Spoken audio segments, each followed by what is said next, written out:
Hello दोस्तों, स्वागत है आप सभी का हमारे इस चैनल पर।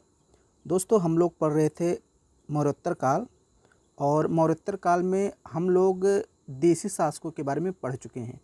यानी कि जो आपके शुंग वंश था या फिर कर्ण वंश, उसके बाद मैंने आपको बताया था सातवाहन वंश, और अंतिम वंश जो था वो था चेदी वंश। तो ये 4 शासक देशी शासक थे, इनको हम लोगों ने पढ़ लिया। शुंग, कर्ण, सातवाहन और चेदी। चेदी को महामेघवाहन वंश भी कहते हैं।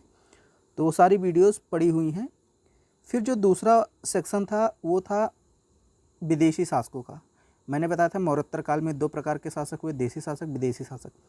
तो आज के इस वीडियो में हम लोग विदेशी राजवंशों के बारे में पढ़ेंगे, जैसे शक, कुषाण, पार्थियन, इंडो ग्रीक या जिसको आप हिंद यवन कहते हैं। तो इनके बारे में थोड़ा बहुत हम लोग को पढ़ना है। विदेशी शासकों में सबसे पहले हम लोग पढ़ेंगे इंडो ग्रीक, या इनको आप हिंद यवन भी कहते हैं, यूनानी भी कह सकते हैं। तो मौर्योत्तर काल में सबसे पहले इन्हीं का आक्रमण हुआ था भारत पर। मौर्योत्तर काल की बात हो रही, पूरे इतिहास की बात नहीं हो रही। मौर्योत्तर काल में अगर बात करें तो पहला आक्रमण हिंद यूनानियों ने किया था। इनको इंडो ग्रीक भी कहते हैं, हिंद यवन भी कहते हैं। पहला आक्रमण हिंद यूनानियों द्वारा किया गया। डेमेट्रियस प्रथम ने सबसे पहले भारतीय सीमा में प्रवेश किया। किसने प्रवेश किया? नाम याद रखिएगा, डेमेट्रियस प्रथम। ये एक इंडो ग्रीक शासक था, इसने सर्वप्रथम भारतीय सीमा में प्रवेश किया। 183 ईसा पूर्व में डेमेट्रियस प्रथम ने शाकल जिसे आज सियालकोट कहते हैं, पाकिस्तान में है, इसको जीतकर और इसे अपनी राजधानी बना लिया था।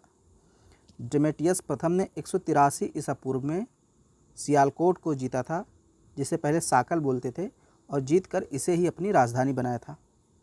इतना आपको समझ में आ गया? मैंने इसलिए पॉइंट वाइज लिखा है सारा। डेमेट्रियस ने भारतीय राजा की उपाधि धारण की और यूनानी तथा खरोष्टी दोनों लिपियों वाले सिक्के चलाए। तो ये क्वेश्चन पूछा जा चुका है और आगे पूछा भी जा सकता है कि कौन सा ऐसा इंडो ग्रीक शासक था जिसने यूनानी और खरोष्टी दोनों लिपियों वाले सिक्के चलाए थे? तो डेमेट्रियस प्रथम था।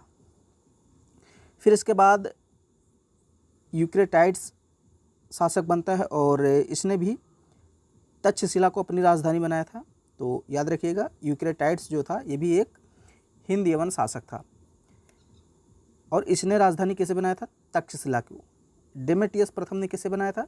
सियालकोट को। दोनों में अंतर याद रखिएगा। बैक्टीरिया में यवनों का अंतिम शासक हेलियोक्लीज था। बैक्टीरिया ये भी पश्चिमोत्तर प्रांत है, यही अफ़गानिस्तान और पाकिस्तान के उस साइड में इलाका पड़ता है बैक्टीरिया। तो यहाँ पर यवनों का, यवन मतलब इंडो ग्रीक, इनका अंतिम शासक कौन था? हेलियोक्लीज। ये बैक्टीरिया की बात हो रही पार्टिकुलर। अब जो अगला महत्वपूर्ण शासक बनता है वो होता है मिनांडर। 165 ईसा पूर्व से 145 ईसा पूर्व तक इसका शासनकाल था। ये देखिए, मैंने कहा था ये यवनों का अंतिम शासक हेलियोक्लीज था, लेकिन ये बैक्टीरिया की बात हो रही है। तो मिनांडर के बारे में अगर बात करें तो 165 ईसा पूर्व से लेकर 145 ईसा पूर्व तक ये शासन करता है। मिनांडर को बौद्ध साहित्य में मिलिंद कहा गया है। मिलिंद, आपने एक पुस्तक का नाम सुना होगा, मिलिंद पन्हू।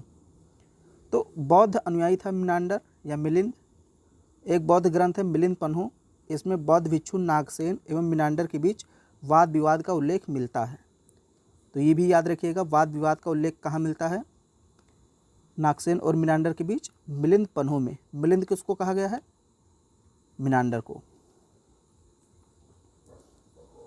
फिर है मिनांडर के सिक्कों पर धर्मचक्र अंकित मिलता है, ये भी इम्पॉर्टेंट है, और वह पहला शासक था जिसने सोने के सिक्के चलाए।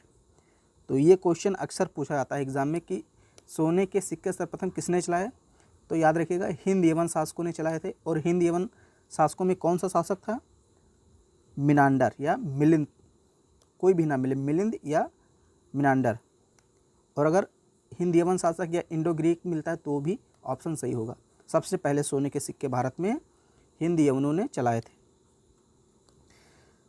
हर्मियस यूक्रेटाइड्स वंश का अंतिम शासक था। ये देखिए, हर्मियस, याद रखिएगा, ये यूक्रेटाइड्स वंश का अंतिम शासक था। यूक्रेटाइड्स वंश एक प्रकार से आप कह सकते हैं हिंद यूनानी ही थे। अब अगर बात करें इनकी देन क्या है, तो इनकी देन राजत्व का दैवीय सिद्धांत। राजत्व का दैवीय सिद्धांत की अवधारणा सबसे पहले हिंद यूनानियों ने ही भारत में लाई थी, याद रखिएगा। सांचों से सिक्का निर्माण की विधि भी इन्होंने ही शुरुआत की। मुद्राओं पर राजा का नाम, तिथि, चित्र, इन सब का अंकन करने का जो प्रचलन था वो भी यूनानियों ने ही किया था। यानी ये हिंद यूनानी जो थे, इंडो ग्रीक थे, इन्होंने ही सर्वप्रथम मुद्राओं पर राजा का नाम लिखवाना शुरू किया, तिथियाँ खुदवानी शुरू की और चित्र बनवाना शुरू किया। इसके अलावा इन्होंने क्या योगदान दिया, काल गणना, संवत का प्रयोग, सप्ताह के 7 दिन, 12 राशियाँ और कैलेंडर वर्ष, इन सब की अवधारणा भी इन्होंने ही दी थी। फिर इसके बाद बात करें तो भारत में ज्योतिष कला का विकास और रंगमंच में यवनिका यानी पर्दे का प्रयोग भी इन्होंने ही शुरू किया था। तो ये इंडो ग्रीक शासक थे, जिसको आप हिंद यवन भी कहते हैं या इंडो यूनानी भी कहते हैं। तो छोटी सी वीडियो थी और आगे हम लोग बात करेंगे शक के बारे में, कुषाणों के बारे में और पार्थियन के बारे में।